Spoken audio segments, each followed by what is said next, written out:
আজ থেকে ঠিক ১.৫ মাস আগে ১-১.৫ মাস আগে আমি দিল্লি গিয়েছিলাম একটা খুব ভীষণ গুরুত্বপূর্ণ কাজে। সেই সময় আপনারা লক্ষ্য করেছিলেন যে রাজ্যের একটি আইনজীবী নাম সংযুক্তা সামন্ত, যে আমার সংগঠনের মেম্বার, সে কিন্তু একসময় এই সন্দেশখালির মামলায় হাইকোর্টেতে একটি পিল ফাইল করেছিল এবং প্রথম পিটিশনার হিসাবে এবং মেইন পিটিশনার হিসাবে কিন্তু সংযুক্তা সামন্ত কন্টিনিউয়াসলি মামলাটার একটা ভালো অর্ডারও করিয়েছিল এবং তার সাথে সাথে আরও অনেকগুলো পিল জমা হয়েছিল, কিন্তু মেন ছিল কিন্তু এই সংযুক্তা সামন্ত। এবং সন্দেশখালি ইস্যুটা একটা বীভৎস রকম আকার ধারণ করে, সারা ভারতবর্ষকে নাড়িয়ে দেয়, যার জন্য সংযুক্তা সামন্তকে নানা রকম মিথ্যা মামলা এবং ফলস এফআইআর করে এক টানা সিআইডি হ্যারেস্ট করে চলেছিল। এবং তার পরিবার এবং তার বাবা মা, বৃদ্ধ বাবা মা, যেহেতু সে একটি রাজনৈতিক দলের, অর্থাৎ বিজেপি নামক একটি রাজনৈতিক দলের সে প্রতিনিধিত্বও করত, এবং বর্তমানে সেই মেয়েটি ঘরছাড়া হয়ে যায় এবং দিল্লিতে যায়, গিয়ে সুপ্রিম কোর্টের দরবারও করে, সাথে জাতীয় মানবাধিকার কমিশনের কাছে আমি তাকে নিয়ে গিয়ে দাঁড় করাই।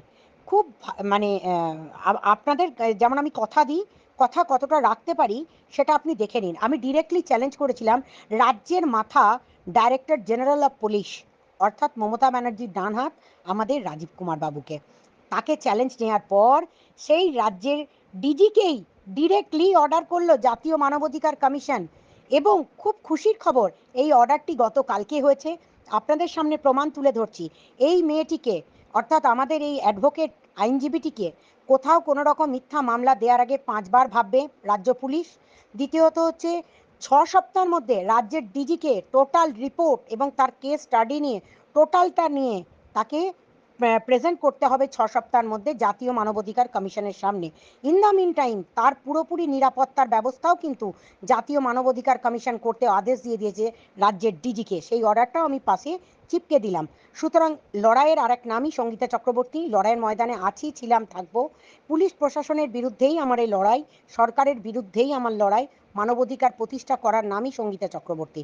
আপনারা যারা ভাবছেন যে কনস্পিরেসি, গসিপ এ সমস্ত করে আমি আমার নিজের ক্রেডিবিলিটি বাড়াতে এসেছি, সেটা আমার কাজ না। প্রত্যেকে মানবাধিকারের কাজটা শেখানোই আমার কাজ। আপনারা নিজের হাতে আইন তুলে নেবেন না এবং শান্ত থাকুন, ভালো হেলদি কন্ট্রোভার্সি করুন, ভালো থাকুন। আর এরপরে 1 মাস, 1.5 মাস আগে আমি যে জাতীয় মানবাধিকার কমিশনের বাইরে আমি তাকে নিয়ে যে ভিডিওটি করেছিলাম, সেই কথাটা 1.5 মাস পর রাখতে পেরেছি কি পারিনি সেটা একবার চেক করে নেন ভালো করে। আমি তার অর্ডার কপিটা আমার থাম্বনেলেও দিচ্ছি, প্লাস ভিতরেও আমি দিচ্ছি। যে মেয়েটি সন্দেশখালি যে ইস্যুটা ঘটেছিল গত কয়েকদিন আগে, তার প্রথম পিটিশনার ছিল কলকাতা হাইকোর্টে এই সংযুক্তা সামন্ত, কিন্তু অত্যন্ত লড়াকু একজন অ্যাডভোকেট। এবং এই মেয়েটি যেহেতু সন্দেশখালি মামলা লড়েছে এবং সেই মামলাটির একটি যথেষ্ট গুরুত্বপূর্ণ অর্ডার হয়েছিল কলকাতা হাইকোর্টে, এখন বর্তমানে একটা এসএলপি ঢেলেছে রাজ্য সরকার সেই সন্দেশখালি মামলাটাকে আটকানোর জন্য সুপ্রিম কোর্টে। কিন্তু ইন দ্য মিন টাইম যেটা করেছে সেটা হচ্ছে এই সংযুক্তাকে নানা রকমভাবে, যা তার হয়তো একটা দুটো ক্লায়েন্টের সাথে পুরনো মামলা ছিল বা যে কোনো কারণেই হোক, তার পুরনো কেসগুলোকে আবার নতুন করে চাগিয়ে সিআইডিকে দিয়ে এত হ্যারেস করানো হচ্ছে এই মেয়েটিকে, যে মেয়েটি বর্তমানে তার নিরাপত্তাজনিত সমস্যা এবং তার বাড়ির পরিবার এবং তার ক্লায়েন্টদেরকে নিয়ে সে খুব অসহায় বোধ করছে, যার জন্য ওকে নিয়ে আজকে আমরা এসেছি জাতীয় মানবাধিকার কমিশনের কাছে।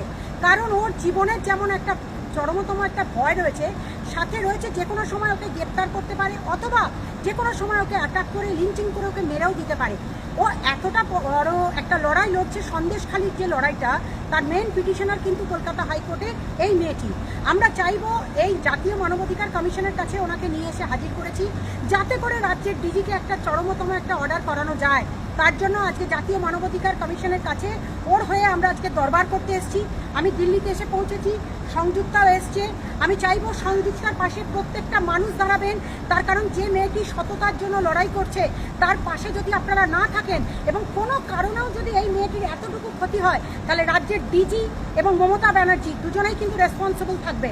আজকে এই মেয়েটি লড়াই করছে সততার সাথে, তার সাথে না পেরে উঠে পুলিশ প্রশাসন দিয়ে তাকে মিথ্যা মামলা করে তাকে জেলে ঢোকাবার চক্রান্ত চালাচ্ছে।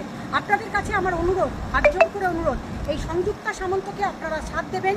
আশা করব ঊর্ধ্বতন কর্তৃপক্ষ যারা দেখছেন, পুলিশ প্রশাসনকে আমি ত্যাগ করছি, যদি কোনো কারণেও এই পরিবারটার কোনো ক্ষতি হয়, জাতীয় মানবাধিকার কমিশনে আজকে তার বাবা মাকেও, বৃদ্ধ বাবা মাকেও কিন্তু পরিচালনা করা হচ্ছে। তো সুতরাং যদি কোনো কারণেও কোনো ক্ষতি হয় তার দায় নিতে হবে মমতা ব্যানার্জিকে এবং রাজ্যের ডিজিকে। তো সুতরাং সাবধান থাকুন, লড়াই যখন করছেন লড়াইয়ের ময়দানে আইনি লড়াই করুন। কোনো রকমভাবে তাকে হ্যারেস করে তাকে মিথ্যা মামলা দিয়ে ঢোকাবার চক্রান্ত সিআইডি করলেও আমরা কিন্তু এর চরমতম তদন্তের পথে হাঁটবো এবং বর্তমানে জাতীয় মানবাধিকার কমিশনের সামনে ধর্নায়ও বসবো এবং পরবর্তী দিনে জাতীয় মানবাধিকার কমিশনের কাছে এসে প্রাণ ভিক্ষা যেমন করেছি তেমনি দিল্লিতে এসে অনশনের পথেও বসবো যদি কোনো কারণেও এর ওপরে এতটুকু খরচ আসতো। সবাই ভালোবাসবেন এবং আমাদের সংযুক্তাকে সাপোর্ট করবেন। ধন্যবাদ, ভালো থাকুন।